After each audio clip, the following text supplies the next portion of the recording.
Shalom, I'm Pastor Matt McKeown with Yeshivat Shuvu and kosherpastor.com.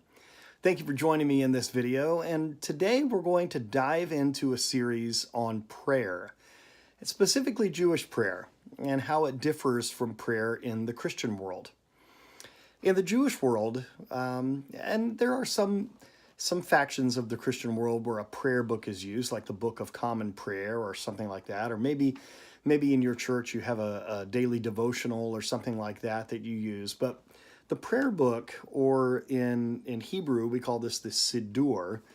The sidur is essential and central to Jewish prayer.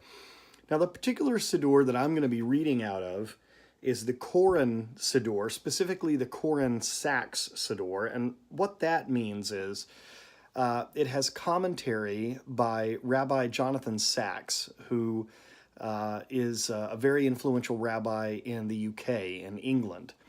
He's a great man, and he has a wonderful way of explaining things. And so the commentary on the different prayers and backgrounds and helps and things are written by Rabbi Sachs. So the one that I have here is known as the Lobel edition. This happens to be the smaller size soft cover edition. I also have a couple of hardcover ones that are the larger size. But this is one that, at least at my age and with my glasses, I can still read. So this is the one that I travel with. It fits nicely in my backpack, and it doesn't take up a lot of space. And because it is a soft cover book, if it shifts a little bit, it's not like it's going to damage it or anything. And so this has just become part of my life as someone who practices Messianic Judaism. It's just become part of my habit to pack this in my bag, and it goes along with me as a carry-on. Another thing that goes along with me is I have two sets of, I have talit, what's known as a talit gadol, or the large prayer shawl, if you want to call it that. Although I have a friend in Canada, I think now he lives stateside. His name is Izzy Avraham, and he doesn't like the word shawl. He thinks that sounds like something that a woman would wear, so he calls his a cape. But anyway, the talit, which I have in this sort of velvet talit bag, this is the one that travels with me. And also my tefillin, which we'll discuss in another video, that travels along with me also in its own kind of velvet bag. And it's just one of those things that if you live this life, that you need to be able to pray where you go. And for a man that is practicing Judaism or Messianic Judaism, it's something that just needs to go with you.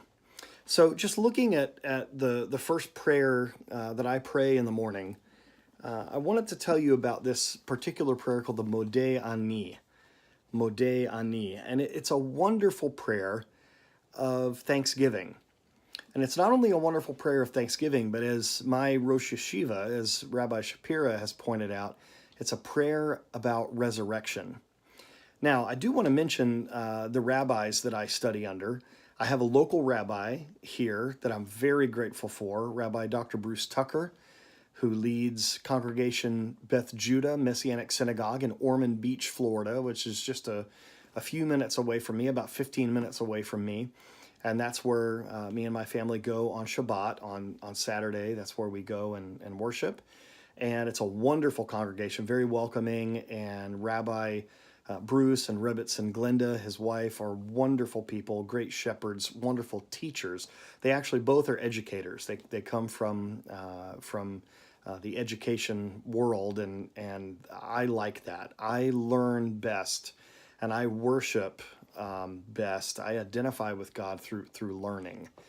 And so they're just wonderful. So I not only have our local rabbi here, but Rabbi Shapira, who is the Rosh Yeshiva of Yeshivat Shuvu, that I am a part of and have been a part of for 3.5 years, since 2015, early 2015. But Rabbi Steve Bernstein, who is the reason I have this particular sidur. It was at his advice that I got these, because it's not only the sidur that he uses in his synagogue and he's in Florida here with me. He's a few hours south of me. But it's also the synagogue that's used at the sidur that's used at the Great Synagogue in Jerusalem.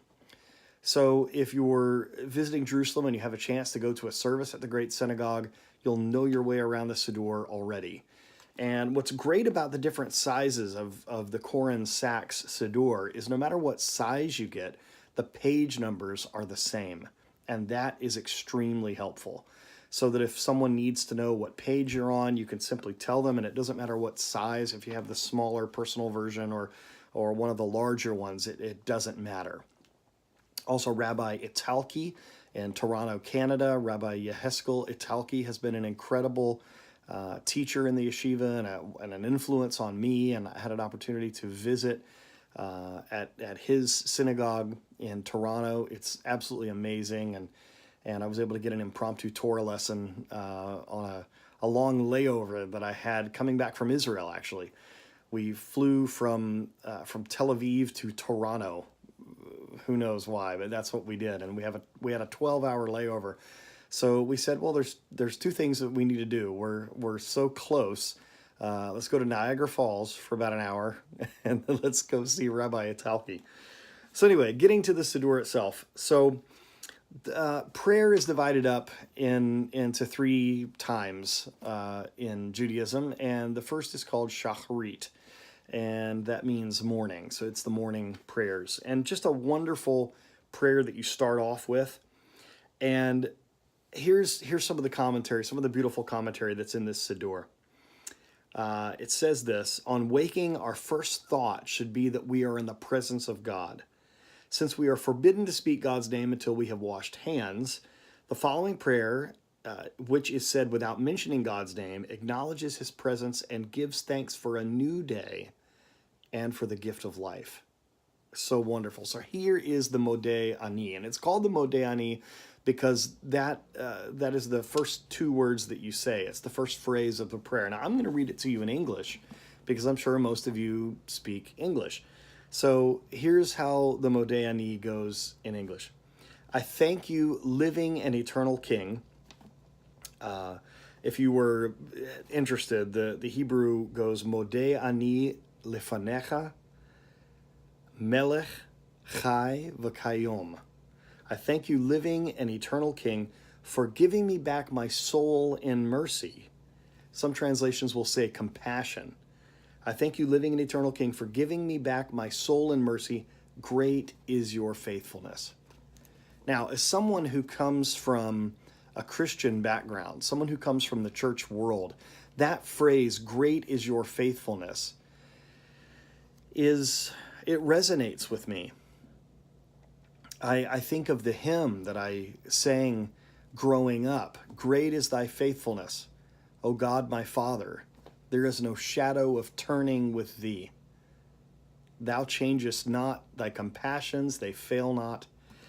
As thou hast been, thou forever will be. Beautiful, absolutely beautiful words. So whenever I say that phrase, great is your faithfulness, I hearken back to that.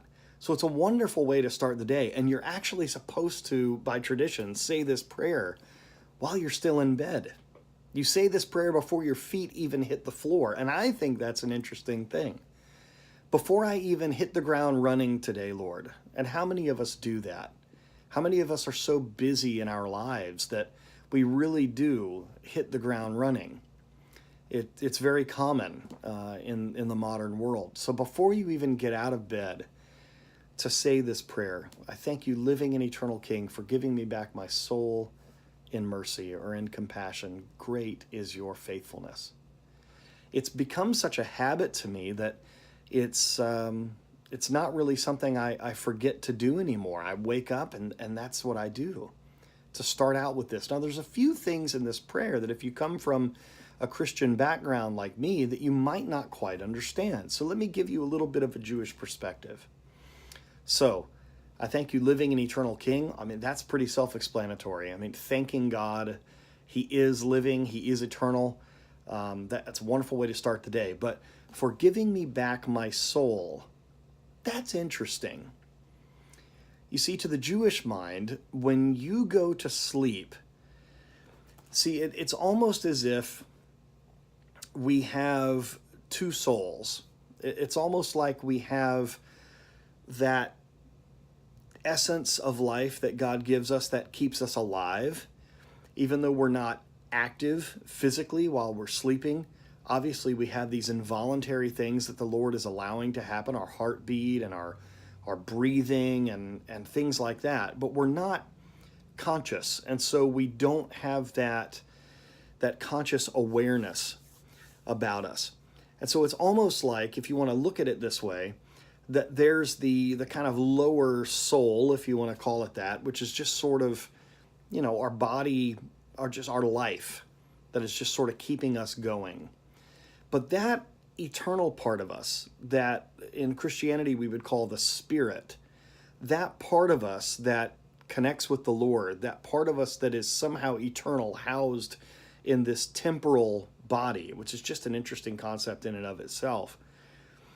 The Jewish belief is that that part of us, that eternal part of us, goes back to be with God as we sleep. What an amazing thought that is. If that is the case, that our eternal spirit, our eternal soul, our higher soul, goes to be with the Lord while we sleep, if he really does return it to our bodies as we awake, I just want you to think of the impact on your day that would have. Because truly, a lot of the prayers that we say in the sidur focus on resurrection. How would you live your life if you woke up with the power of the resurrection every day? If you said, Lord, I thank you for returning my soul to me in your mercy. You're so faithful. Great is your faithfulness.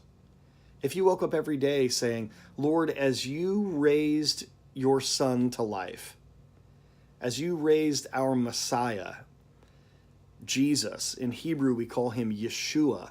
If you raised your son, the Messiah, Yeshua, to life from the grave, and you also will raise me to new life and an incorruptible body one day at the resurrection of the dead, but that every day you are raising me up. Every day I'm waking up in the power and the authority of the resurrection. How wonderful does that start your day out?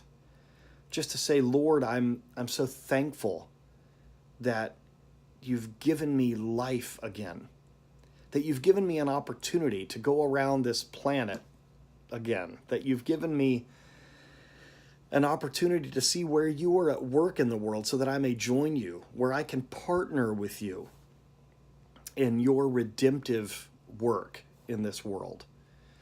I think it's a wonderful way to start your day. And so maybe that's something that you want to put into practice. Now, if you're brand new to Messianic Jewish thinking, or even if you don't know anything about it, this is why I'm here. This is why I have the ministry of kosher pastor. Because in a way, that's the only way to describe who I am. I pastor at a Christian church, but I practice Messianic Judaism.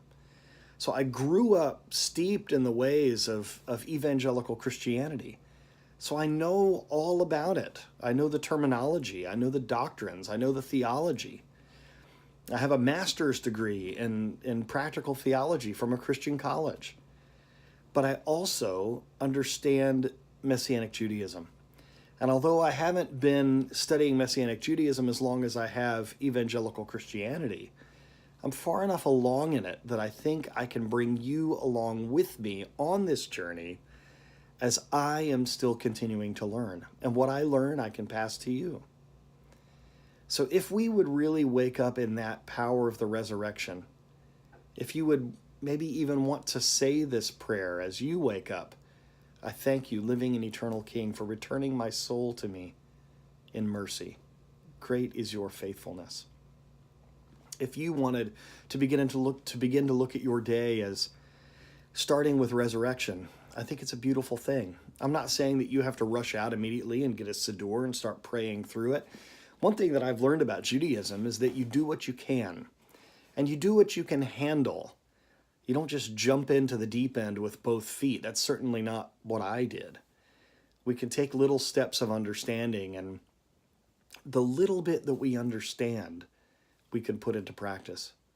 I think saying a prayer before you even get out of bed is a wonderful habit for you to get into. Once again, I'm Pastor Matt McKeown from Yeshivat Shuvu and kosherpastor.com. If I can answer any questions for you, I will do that. Check out my Facebook page. It's just at Kosher Pastor. Also, you can message me not only on Facebook, but you can send me an email on kosherpastor.com. There's also a link right there, especially if you're looking up my site on your phone. There's a link right there that you can touch that call button and you can call me directly. I welcome your calls and your questions, your emails, and you know, and your suggestions maybe for vlog posts or something like that, or for videos, if you have a particular question that you'd like to have answered. Here's what I really love about Judaism. It's okay to say, I don't know. And you learn by asking questions. So if you have a question, please feel free to ask. Nothing is too silly or off the wall. I'll answer it as best I can. And if it's above my knowledge base, then I'll ask one of my rabbis and I'll get back to you. I'm not afraid to say I don't know. We're on this journey together. Thank you so much for your prayers, for your comments, for your questions. And I pray God's blessings upon you and your family. Try to start your day with prayer before you even get out of bed. God bless you. Shalom and kol tuv. All the best.